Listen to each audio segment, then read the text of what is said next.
Hey everyone, my name's Lily and I'm the book blogger behind Utopia State of Mind, and I'm going to share with you my November wrap-up. I have it all listed on this piece of paper. In November, I read 40 books, which is way more than I thought I was going to read. It kind of just, I don't really know how to describe it. It kind of just bloomed, I guess. I ended up reading a lot of books because I knew December was going to be super busy for me, which it has been, which is why this is late. So of these 40 books, 43% of those featured characters of color and 48% of those featured queer characters. So I think this is one of the rare months, or this was one of the rare months where I actually read more queer characters than I read characters of color, but I'm still really happy about that in general. It's really close to my target of kind of 50% in general, so I'm happy with that. Next, we're going to chat about favorite books that I really loved. I do want to make a general disclaimer, though, as well, that currently, as I'm filming this, I don't know, obviously, when this will go out, so I don't know how this situation will develop, but as I'm filming this right now, Harper Collins employees have been on strike for, I think, 22 days on the day that I'm filming this, and they are asking for an increase in entry salaries, but also kind of just a lot of other protections, and Harper Collins has not come to the table to negotiate with them for a fair contract.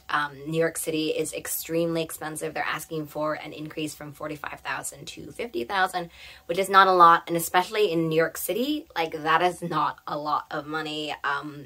And so that's one of the first things that they're asking for. As I said, they're asking for other things as well. But I just wanted to mention that as well. As a book reviewer, I'm holding off on all of my book reviews and all of my book coverage as well from Harper Collins, because that is what the union has asked of us. So I was writing my list of books that I wanted to cover, and I realized that some of them are Harper Collins. So just so you know, there are some other books that I wanted to mention, but I won't be mentioning in order to stand in solidarity with the union. So this list is going to be a little bit different, and also I hope I don't make any mistakes, because one of the things that I've been seeing online is that it's very difficult to sometimes figure out which books are Harper Collins if you don't know all of the imprints that belong to Harper Collins. If you look at here, I'll just pick up like a random book. If you look, sometimes it says, well, it always says the imprint on the spine, but sometimes it doesn't say Harper Collins. So for example, this says Little Brown, but Little Brown is owned by Hachette. But if you go to the front of the book, it will say in the copyright section who owns the copyright. And so we'll say the copyright normally by the author, and then it will also say cover copyright or other copyrights, and you'll see what publisher owns that book. So, for example, this is owned by Hachette. So, as I've said, I've tried to do this with these books just from memory, but I'm also not reading physical books, so it's a little bit difficult for me, but I've done it for this video, and so that's just what I wanted to say. I hope that this strike is resolved soon. Very soon. It has already gone on way too long. I think this is this incredible cause. I think it is incredibly important, not only for the industry and obviously for these workers, but also I think it sets such a standard and a precedent for the way that these creative workers and these workers who are involved in these books that we all love and these creative processes are treated fairly, and in this case treated unfairly. I think that I'm waiting to see how this will happen, and I hope that Harper Collins comes to the table. Anyway, the books I wanted to chat about without Harper Collins titles. Bloodmarked. I loved Legendborn so much, and Bloodmarked took all the themes that I loved about Legendborn and just ran with them. I was so emotional reading Bloodmarked. It just was one of those books where everything that was kind of teased upon or talked a little bit about in Legendborn ended up blooming into these fantastic, meaningful conversations about elitism and privilege and about racism. All of those different isms and all of those different conversations were explored beautifully and in depth within Bloodmarked in a way that I thought was so fabulous. There's also tons of action, and I was kind of reading on both sides for the action and for the themes. So definitely Bloodmarked is one of my favorites. The other one, which is one of my favorites, was We Deserve Monuments. I loved We Deserve Monuments so much. I wasn't sure what to expect from this debut. The cover wasn't really telling me what I should expect, even though it's gorgeous, but it is such a fantastic YA debut about not only kind of family drama and the incoming / you know, like forecoming loss of a family member. That's kind of the reason why the main character of We Deserve Monuments moves down to be with her grandmother, who seems to be not doing well. So that's the first thing.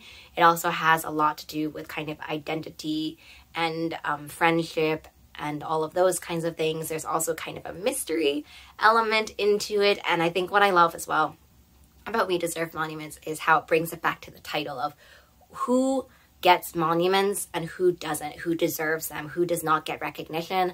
I think that actually We Deserve Monuments and Legendborn are fantastically both kind of chatting about this in different genres in different ways. So that that is the other YA pick that I can chat about with you today. I'm going to move on to adult fantasy. The first one is Even Though I Know the End, which, wait, actually, hold on. I think I have a copy of this. Yes, I have a copy of this. So, Tor.com was so fabulous. They sent me a copy of Even Though I Know the End, which is this novella. If you really like angels and demons, sibling friendship, sibling complex siblings, and also if you really love a queer fantasy and also novellas, all of this in a row. I really have loved C.L. Polk's past novellas, which is the, is it going to say in the front of this? No. I really love C.L. Polk's past novellas, the Kingston cycle, so with Witchmark. And so I really was excited for this one, and this one took everything I expected and just made it so, so fabulous. I would read so many novellas in this series. As I said, all of those kind of buzz keywords before encompasses this book in a whole, and it is so fabulous. The next one I want to chat about is, or the next one I can chat about, is Legends and Lattes. Look, everyone said it was going to be fabulous. Everybody. And it was. It was so cute, so precious. It is so indicative of cozy fantasy. I think it was something I saw about Legends and Lattes it was like high cozy or like low stakes fantasy. And I do agree. I think that the stakes for it were kind of like low in the fact that like the world isn't ending. But I really loved Legends and Lattes because it is so rooted in characters. It is so rooted in their dynamic, and kind of the main character is just so precious for the way that she has to reevaluate like the things that she has done in her past life and how she wants to be for the future. I feel like that theme is really, really resonates a lot, and I think it's very universal. And so I think that's also another key to the appeal of this very, very cozy fantasy. I think that I'm probably going to go after this video and pick up the Barnes & Noble's edition because I think that it has a bonus chapter or bonus short story. So gotta film this so I can go. That's all I can talk about in the adult fantasy department. The next one I want to chat about are romance books. I have two that I can chat about. The first one is Two Wrongs Make a Right. I had seen a lot of buzz for this online, but like I wasn't really sure what it was about. But of course, now that I talk about it, I cannot remember. I think it's a Shakespeare play on Much Ado About Nothing. Or is it Taming of the Shrew?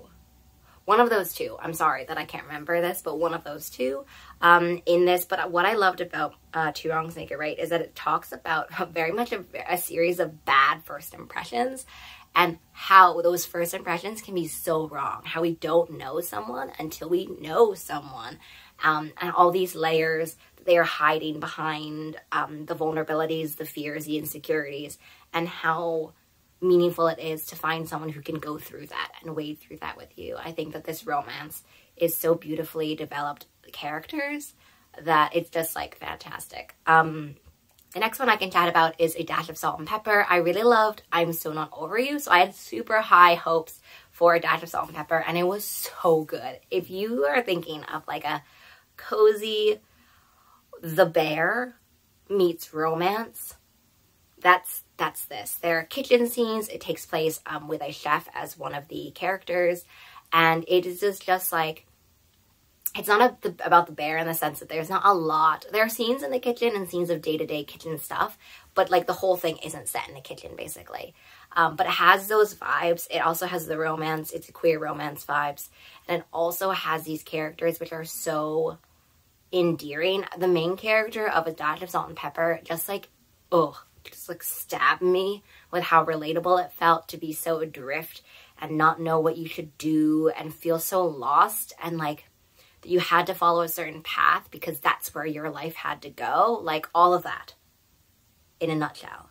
A Dash of Salt and Pepper was just, has to be one of my favorite romances of the year. I'm already so not looking forward to doing my favorite books of 2022. Like I'm already not looking forward to it. And I know that A Dash of Salt and Pepper and I'm So Not Over You are gonna clash, and I'm gonna have to pick one maybe, or like I'm not really sure what I'm gonna do for this, but I just, this book was so fabulous. It made November feel just so fun. Like all of these favorite books and all the favorite books I can't talk about made November feel so good, even though I read so many books, 40 books. Like that's a lot. I think at one point I was reading 6 or 7 books at a time.